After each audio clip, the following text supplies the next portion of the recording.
Clear ఉంది ఇప్పుడు.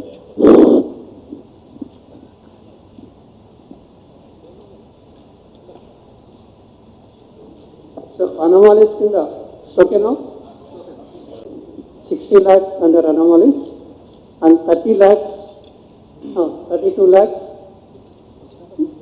Unmapped electors అంటాం. అన్మ్యాప్డ్ అంటే వాళ్ళు 2002కి లింక్ చేయలేకపోయిన వారు అని అర్థం. అన్మ్యాప్డ్ ఎలక్టర్స్ గా గుర్తించింది 32 lakhs అండ్ మ్యాప్ చేసిన వాళ్ళు పేర్లు 11 విధాలుగా పేర్లు, తర్వాత వివిధ కారణాల వల్ల డౌట్స్, వివిధ కారణాల వల్ల వాళ్ళకి అనామలీస్ కింద గుర్తించారు. వాళ్ళు 60 లక్షల మంది. సో ఈ 32 లక్షలు ప్లస్ 60 లక్షలు 92 లక్షల మందికి నోటీసు అనేది ఈ నోటీస్ పీరియడ్లో నోటీస్ ఇవ్వడం జరుగుతుంది. ఈఆర్ఓ ఏఈఆర్ఓ వాళ్ళు నోటీస్ ఇస్తారు. నోటీస్ అందిన ప్రతి ఒక్క వ్యక్తి దానికి నోటీస్ కూడా ఇచ్చే ఫార్మాట్ ఈసీఐ ఇచ్చిన ఫార్మాట్ అవుతుంది.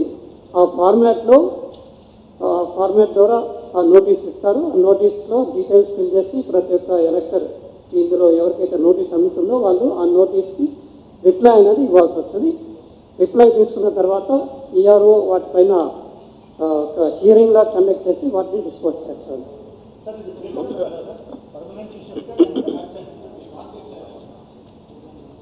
AST list sir, AST list వెబ్సైట్లో డిస్ప్లే చేస్తారా? యా, వెబ్సైట్లో పెడతాము.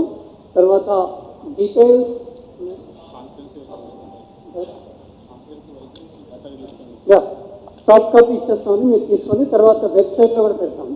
సార్ 92 lakhs నోటీస్ ఇస్తారు కదా. One second, in the CEO వెబ్సైట్లో వీళ్ళు put it to the CEO website AST list details అన్ని ప్లస్ సాఫ్ట్ కాపీ కూడా మీకు పిఆర్ఓ ద్వారా అందజేయడం జరుగుతుంది. సార్ కాన్స్టిట్యూన్సీ వైస్ కి నోటీస్ 92 lakhs సార్ ఇక్కడ సార్ 92 lakhs నోటీస్ ఇచ్చినప్పుడు రిప్లై చేయడానికి మీకు టైం సరిపోవట్లేదని చెప్పి పొలిటికల్ పార్టీస్ కూడా మీకు రిప్రజెంటేషన్ ఇచ్చారు. దానికి సంబంధించి దీనికి ఈ నోటీస్ పీరియడ్లో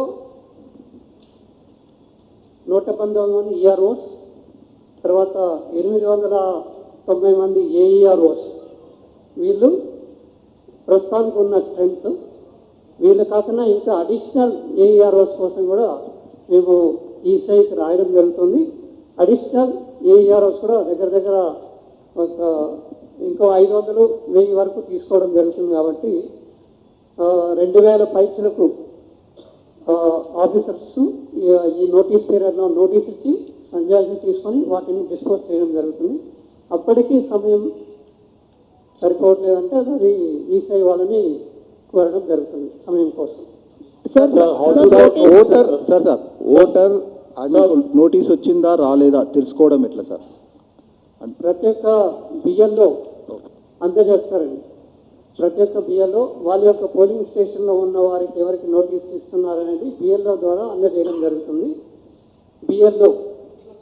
బిఎల్ఓ ప్రతి ఇంటికి వెళ్ళి నోటీస్ అందజేస్తారు. సార్ ఫామ్ 6 ఇమీడియట్గా స్టార్ట్ అవుతుంది సార్. సార్ ఫామ్ 6 ఇమీడియట్గా స్టార్ట్ చేసుకోవచ్చా? ఫామ్ 6 ఇప్పుడు డ్రాఫ్ట్లో ఓట్లు లేని వాళ్ళు ఫామ్ 6 ద్వారా అన్నారు కదా, ఇమీడియట్గా దానికి ఫుల్ఫిల్ చేయాలంటే ఏమేమి డాక్యుమెంట్స్ కావాలి? ఇప్పుడు ఫామ్ 6 అనేది ఫామ్ 6 సబ్మిట్ చేయాలి. ఫామ్ 6తో పాటు డిక్లరేషన్ ఫామ్ అనేది ఉంది. ఆ డిక్లరేషన్ ఫామ్ కూడా బిఎల్ఓ పరిధిలో ఉంటుంది. Form 6 plus declaration form 2 submit చేయాల్సి వస్తుంది. కొత్తగా ఓటర్ నమోదు చేసుకోవాలనుకున్నాం. సార్ ఎక్స్క్యూజ్ మీ, ఓటు ఉందా లేదా, లేకపోతే తనకి ఏమైనా నోటీస్ వచ్చిందా తెలుసుకోవడానికి ఏదైనా సింపుల్ మెకానిజం ఏదైనా ఉందా? అంటే ఆన్లైన్లో వెరిఫై చేసుకోవడానికి కానీ ఇంకేదైనా ఎస్ఎంఎస్ పంపించడం కానీ ఆన్లైన్ వెబ్సైట్ ECI.gov.in అది ఉందండి. voters.eci.gov.in అందులో ఉంటాయి. ఇది కాకుండా ప్రతి ఒక్క బిఎల్ఓ లెవెల్లో ఆ లిస్ట్ ఉంటుంది. ఎవరికి నోటీస్ అందజేస్తున్నాము అనేది ఆ లిస్ట్ ఉంటుంది. ఆ లిస్ట్ ద్వారా తెలుసుకోవచ్చు. తర్వాత నోటీస్ ప్రతి ఒక్క వ్యక్తికి వస్తుందండి. ఎవరైతే ASD anomalies list plus no mapping వాళ్ళు ఉన్నారో వీళ్ళకి 90 లక్షల మందికి నోటీస్ ఇవ్వడం జరుగుతుంది. ఎవరికి వస్తుంది అనేది బిఎల్ఓ లెవెల్లో ఆ డీటెయిల్స్ ఉంటాయి. ఇది కాకుండా ఈఆర్ఓ నోటీస్ ఇస్తారు. ఆ నోటీస్ అందిన వాళ్ళు తీసుకొని దానికి రిప్లై ఇవ్వాల్సి వస్తుంది. సార్ రిప్లై ఇవ్వడం అంటే రిప్లై పోస్ట్ చేయాలా, లేకపోతే బిఎల్ఓకి ఇవ్వాలా, లేకపోతే తీసుకొచ్చి ఈఆర్ఓకి ఇవ్వాలా? బిఎల్ఓకి ఇవ్వచ్చు. తర్వాత డౌట్స్ ఉన్నప్పుడు ERO May call the person concern and take his reply in person also. So they don't have to attend the hearing sort of thing. It cannot be ruled away just like that, because there may be cases where some more additional information is required to clear a case. If it is simple, straightforward case, it can be cleared. Otherwise, some more information may be required, for which you may be called by the concerned ERO or AERO. So the reply can be excuse me, given sir. to BLOs, CEO garu. right? CEO గారు ఇప్పుడు ఇది release చేశారు కదా, ఆన్లైన్లో పెట్టారు కదా, polling booth మారిందా, ఆ నెంబర్స్ మారుతాయా? Because somebody wants to check, because I'm trying to check mine, I couldn't find in my 2025 booth. So polling booth మార్చారా? What is that status? ఇప్పుడు ఈ కొన్ని